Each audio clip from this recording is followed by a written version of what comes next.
શ્રી ગણેશાય નમઃ. પુરુષોત્તમ ભગવાનની જય. વસુદેવ સુતમ દેવમ કંસચાણુરમર્દનમ દેવકી પરમાનંદમ કૃષ્ણં વંદે જગદ્ગુરુમ. આજે સાંભળીશું અધ્યાય 23મો ચિત્રબાહુનું આખ્યાન અને વાર્તા સાંભળીશું લક્ષણવંતા લક્ષ્મીચંદ. અધ્યાય 23મો ચિત્રબાહુનું આખ્યાન. રાજા દ્રઢધનમાં પૂછે છે, હે અનંત ઉપકારી એવા મહર્ષિ, આ માસમાં દીપદાનનું શું ફળ મળે છે એ મને કૃપા કરીને કહો. મહર્ષિ વાલ્મીકી બોલ્યા, હે રાજન, દીપદાનના મહાફળને જાણવા હું તને એક આખ્યાન કહું છું, એ તું સાંભળ. પૂર્વકાળે સૌભાગ્ય નામના નગરમાં ચિત્રબાહુ નામનો એક સત્યવાદી, ધર્મિષ્ઠ, બુદ્ધિમાન અને તેજસ્વી રાજા રાજ કરતો હતો. એ કુબેર જેટલો સંપત્તિવાન હતો. વળી ચંદ્રકલા નામની એની પત્ની અતિ પતિવ્રતા નારી હતી. રાજા રાણી આનંદે દિવસો નિર્ગમન કરતા હતા. ભગવાનની પવિત્ર કથા પર બંને અત્યંત પ્રીતિ ધરાવતા હતા. એક દિવસ અગત્ય ઋષિ પધાર્યા. રાજાએ ઋષિનું પૂજન અર્ચન કર્યું, સ્તુતિ કરી બેસવા માટે આસન આપ્યું. પછી બંને કર જોડી પ્રણામ કરતા બોલ્યા, હે મહર્ષિ, આજે મારું રાજ પાવન થઈ ગયું છે. હે પ્રભુ, હું આપના ચરણે શું ધરું? મારી ઈચ્છા તો આપના ચરણે મારું રાજ સોંપીને વનમાં એકાંતવાસે પ્રભુ સ્મરણ કરી જીવન સફળ બનાવવાની છે. તો કૃપા કરીને મારી ઈચ્છા પૂર્ણ કરો. રાજા રાણી બંને વનમાં જવા તૈયાર થયા. ઋષિએ આશીર્વાદ આપ્યા. પછી ચંદ્રકલાને કહેવા લાગ્યા, હે પુત્રી, તું અખંડ સૌભાગ્યવતી બની પતિને પરમેશ્વર માની એની પૂજા કરજે. વન તરફ પ્રયાણ કરતા રાજાના મનમાં એક જિજ્ઞાસા જાગી. તેથી એ ઋષિને પૂછવા લાગ્યો, હે પ્રભુ, પૂર્વજન્મના મારા કયા પુણ્ય બળે મને આ જન્મે રાજવૈભવ અને પતિવ્રતા નારીની પ્રાપ્તિ થઈ છે? એ કૃપા કરીને મને કહો. આ સાંભળીને અગત્ય ઋષિ બોલ્યા, હે રાજન, ગયા જન્મે તું ચમત્કાર નામના નગરનો મણિગ્રીવ નામનો હિંસક શૂદ્ર હતો. તું અતિ દુષ્ટ અને મહાપાપી હતો. પરંતુ તારી સ્ત્રી પરમ પતિવ્રતા હતી. તારા સૌ સગા સ્નેહી મિત્રોએ તારો ત્યાગ કર્યો. રાજાએ તારું સર્વસ્વ જપ્ત કર્યું, તો પણ તારી પત્નીએ તારો સાથ છોડ્યો નહીં. તું પત્નીને લઈને જંગલમાં ચાલ્યો અને ત્યાં ઘોર જીવહત્યા કરવા લાગ્યો. તારી પત્ની સીતા દ્રૌપદીની જેમ તારા દુઃખની સહભાગી બની. એક દિવસ ઉગ્રદેવ નામના ઋષિ જંગલમાં ભૂલા પડ્યા. સૂર્યનો સખ્ત તાપ અને તીવ્ર તરસના કારણે ઋષિ બેશુદ્ધ થઈને ધરતી પર ઢળી પડ્યા. એ વખતે તીરકામઠું લઈને મણિગ્રીવ ત્યાંથી નીકળ્યો. એને દયા આવવાથી એણે ઋષિની સેવા કરી, પાણી પાયું. ઋષિ ભાનમાં આવ્યા. શૂદ્રની સેવાથી અત્યંત પ્રસન્ન થયેલા ઉગ્રદેવ સ્નાન કરીને એક વૃક્ષ નીચે વિશ્રામ કરવા બેઠા. શૂદ્રની પત્ની ફળો લઈ આવી. ફળાહારથી પ્રસન્ન થયેલા ઋષિ કહેવા લાગ્યા, હે શૂદ્ર, હું પ્રયાગ તરફ જઈ રહ્યો છું. થાક અને તરસના કારણે હું બેશુદ્ધ થઈ ગયો. તું શૂદ્ર હોવા છતાં તે મારી સેવા કરીને મને નવું જીવન આપ્યું છે.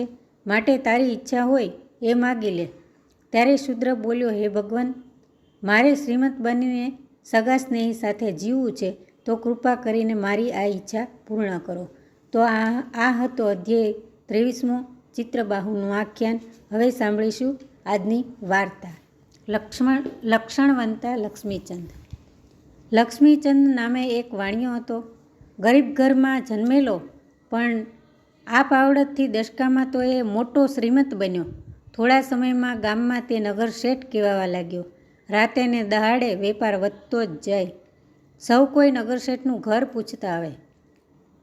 લક્ષ્મીચંદ શેઠ એક વાતમાં ભારે ટેકીલો કે આંગણે કોઈ ભિખારી આવે તો પણ પૈસો કે મુઠ્ઠી અન્ન આપવું જ નહીં.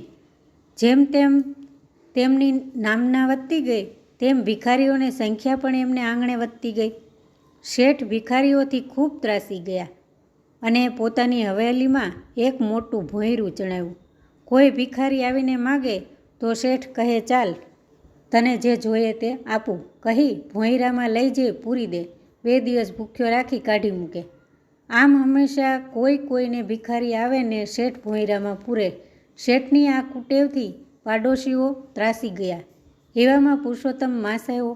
શેઠની પાડોશમાં દયારામ નામે બ્રાહ્મણ રહે.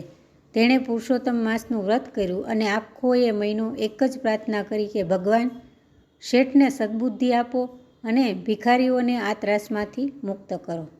દયાળુ બ્રાહ્મણનો જીવ શેઠના અમાનુષી વર્તનથી ત્રાસ પોકારી ઉઠતો હતો. પુરુષોત્તમ માસ પૂરો થયો.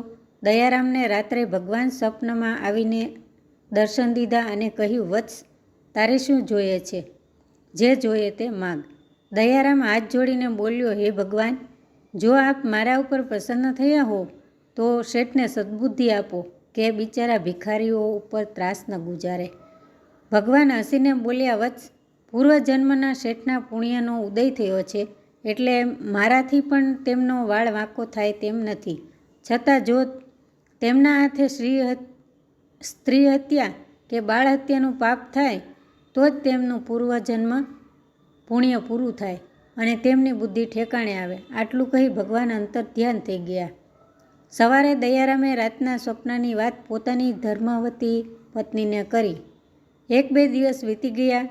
દયારામની પત્ની પોતાના પતિ ન જાણે તેમ ભિખારણના વેશે શેઠ લક્ષ્મીચંદને ત્યાં ગઈ અને હઠપૂર્વક ભિક્ષાની માંગણી કરી. શેઠે આ બિચારી બ્રાહ્મણીને ભોંયરામાં પૂરી દીધી.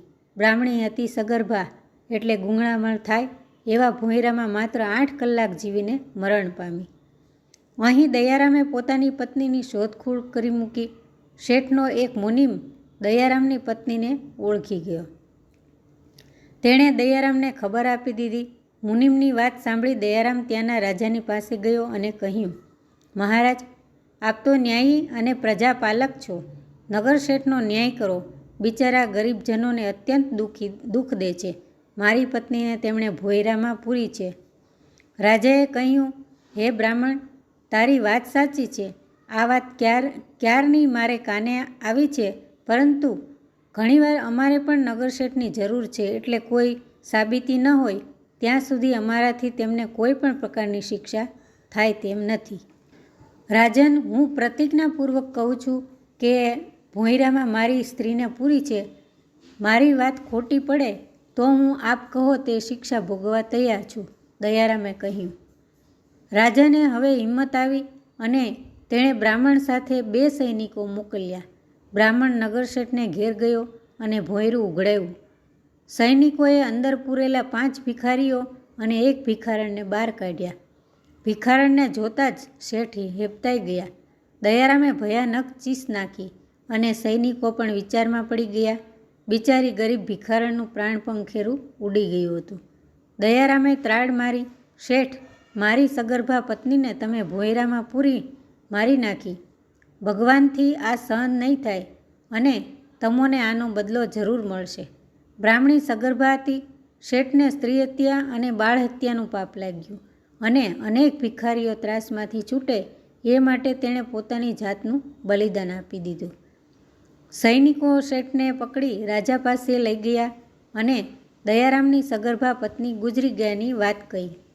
રાજાએ પોતાની આંખ ફેરવી શેઠનું ભયંકર અપમાન કર્યું અને તેમને કેદમાં પૂરી તેમની તમામ મિલકત જપ્ત કરી. ઘડી પહેલાંના કરોડપતિ લક્ષ્મીચંદ ઘડીક પછી ગરીબ કેદી બની ગયા. દયારામ પોતાની પત્નીના દેહને લઈ ઘેર ગયો અને તેની અંતિમ વિધિઓની તૈયારી કરવા માંડી. ત્યાં એક નવાઈ જેવો બનાવ બન્યો. દયારામે ભગવાનના ચરણામૃતનું 1 ટીપું તેના પત્નીના મુખમાં મૂક્યું. ત્યાં તો તે આળસ મરડીને ઊભી થઈ. બ્રાહ્મણીએ આંખો ખોલી એટલામાં એકાએક સાક્ષાત પુરુષોત્તમ રાય પ્રગટ થયા. બધા શ્રી પુરુષોત્તમ ભગવાનની જય બોલી ઉઠ્યા. દયારામ પોતાની પત્નીને સજીવન થયેલી જોઈ ભગવાનના ચરણોમાં નમી પડ્યો.